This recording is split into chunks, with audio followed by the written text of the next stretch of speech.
Everyone. Today we are going to be talking about equivalent ratios. So let's start by talking about the word equivalent. Equivalent doesn't necessarily mean equal, but in this case it's going to mean equal in value. So if we're talking about the word equivalent, we're looking for the same value and we're looking for the same unit rate. So I'm going to clarify what those mean here. So if I'm talking about the same value, that's kind of like looking at two fractions like 1/2 and 3/6. You notice that the blue area in value is the same. It's like half of a pizza if you were to cut this into pieces, right? If this is a 2-piece pizza, this is a 6-piece pizza, you're still eating the same amount. So that's the same value, but they're different fractions. So that means 1/2 equals 3/6 because it's the same value. We could call these two fractions right here equivalent. Or if we're talking about unit rates, which we've been working on, if we have something like $18 for 3 pizzas, and we can break that number down to simplest form, we know that we can take that 18 divided by 3, the 3 divided by 3, and we can get $6 per pizza. So the $6 for one pizza is going to be the unit rate. And then if I'm looking over here, if 5 pizzas cost me $30, I could divide by 5, and I'm going to eventually get to $6 a pizza. So that means that if you're charging $30 for 5 pizzas and $18 for 3 pizzas, those are actually equivalent ratios, right? Meaning that both of the unit rates are exactly the same. So $6 per pizza here, $6 per pizza here, which means those are equivalent prices. Okay, so that's going to be what we're working on. That's just a quick little intro to equivalent. So let's start here with a real world link. So this is a photography example. It says Andrea spent $2 to make 10 prints from a photo booth. Later, she spent $6 to make 30 prints. So you see right here in our ratio table, we have 10 prints is $2, 30 prints is $6.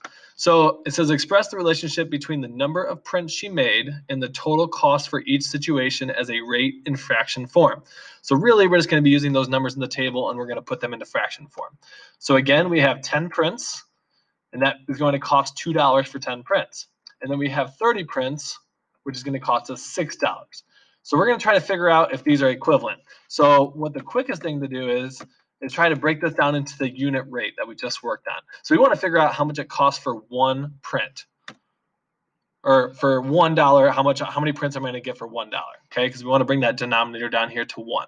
So if I were looking at the first fraction, all right, I have 10 prints is $2. So I know I can take a 2 out of 10, and I can take a 2 out of the 2, and I'm going to eventually end up with 5 over 1. So I know right now that 5 prints is $1. And then if I look over at the 30, I know that I can take a 6 out of 30, and I know I can take a 6 out of 6. So if I do 30 divided by 6, I'm going to get 5 prints. And if I do 6 divided by 6, I'm going to get $1. So I see that on the left side and the right side that the unit rate is 5 prints for $1. Okay, in both situations. So that means that both of those are equivalent, both of those ratios are equivalent, and the cost for 5 prints is going to be $1, no matter which situation you're looking at in the ratio table up here. So you see here, again, 5 prints for $1, it's 5 prints for $1. So since the unit rates are the same, that means that these are equivalent ratios. All right, now let's look at a couple examples. If it's listed like this, if I was given some data here and it says 20 miles in 5 hours, 45 miles in 9 hours, who knows? Maybe this is running, maybe this is biking, who knows what the situation is. But if I was given these two ratios, I'm basically going to want to do is put these side by side. So I have 20 miles over here on the left over 5 hours, which it says right here, and 45 miles over 9 hours. And again, I really want to break these down to their unit rates so I can figure out how much it's going to be with 1 on the denominator. So I want to get this to 1 hour, and I want to get this to 1 hour over here. So if I did that, I'm going to end up with 20 over 5 is going to turn into 4 miles per hour because I just divide by 5. So 4 miles per hour is the unit rate here. And on the right side, I could take a 9 out of 45 and 9. So 45 divided by 9 is 5. 9 divided by 9 is 1. So the unit rate over here is 5 miles an hour. So since this is 4 miles an hour, this is 5 miles an hour, the unit rates are not the same, which means that these are not equivalent. Let's do another example. If I was selling 3 t-shirts for $21 and 5 t-shirts for $35, I want to see if the unit price for one t-shirt is going to be the same for both situations here, equivalent. So if I were to set this up, I would have $21 over 3 shirts, $35 over 5 shirts. So I want to get this 3 and this 5 down to 1 to see if they match up with the unit rates. So if I'm looking here, If I take 21 over 3, I know that a 3 can be taken out of 21 and a 3 can be taken out of 3. So 21 divided by 3 is 7. 3 divided by 3 is 1. So that means every t-shirt, every one t-shirt costs $7 over here on the left situation. And then on the right situation here, I have $35 for 5 t-shirts. I know I can take a 5 out of the top and the bottom here, which means I'm going to be left with $7 for one t-shirt. Well, if I'm looking from side to side, I see that there's $7 for one t-shirt over here, $7 for one t-shirt over here. The unit rates are the same, which means that these two ratios are equivalent. So no matter if you charge 3 for 21 or 5 for 35, you're still charging $7 for shirts. So since the rates have the same unit rate, they are equivalent.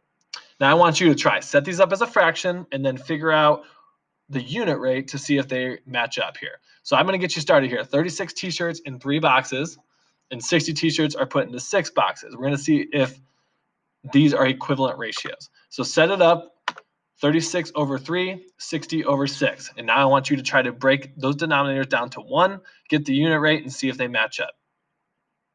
Okay, if you did this correctly, I know that I can take a 3 out of 36 and I can take a 3 out of 3, which is going to mean I'm going to divide by 3, which is going to give me 12 t-shirts over one box because 36 divided by 3 is 12, 3 divided by 3 is 1.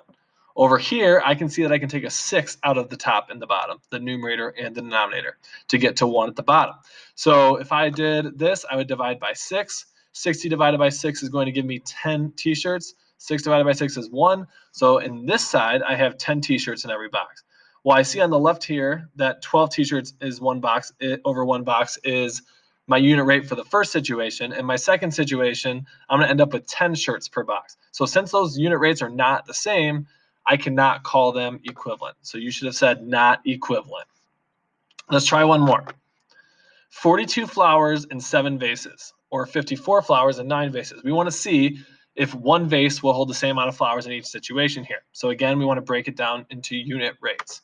So again, you should set it up like this: 42 flowers over 7 vases, 54 flowers over 9 vases. See what you can take out to get that denominator to 1. What you should have done here is divided the first ratio by 7.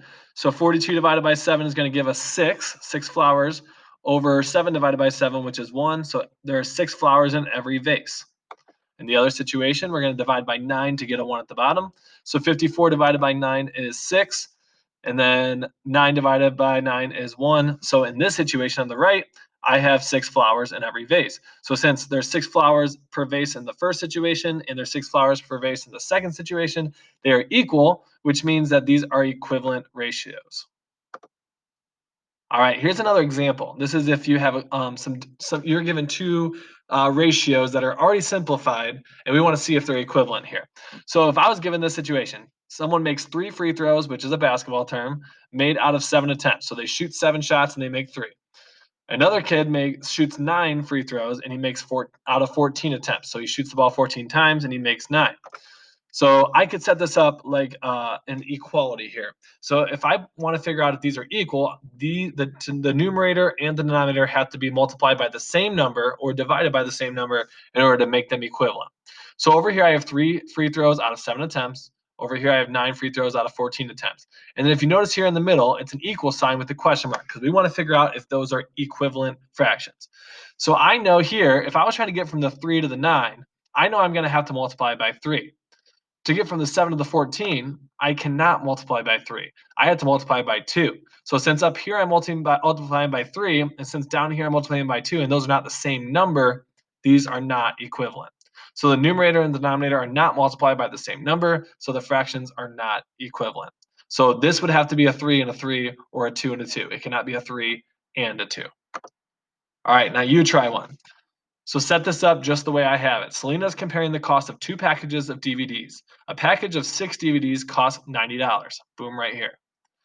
And a package of 3 DVDs costs $45. Boom, right here. So I have 6 DVDs over $90, 3 DVDs over $45. I want to figure out if the rates are equivalent here. I want to figure out if these ratios are equivalent. All right. So you should have noticed that when we're going from this first number to this number, we're just dividing by 2. Or if I was going from the right to the left, I would multiply by 2. And to get from 6 to 3, I would divide by 2. So since I'm dividing by 2 on the top and I'm dividing by 2 at the bottom, I'm dividing by that same number, which means the rates are equivalent, which means we do have equivalent fractions and equivalent ratios. Hopefully you got that one correct. All right, guys, hopefully this was helpful. If you need any individual help or want to walk through anything together, send me an email. We can set up a Google Meet today. Hope you guys have an awesome Wednesday.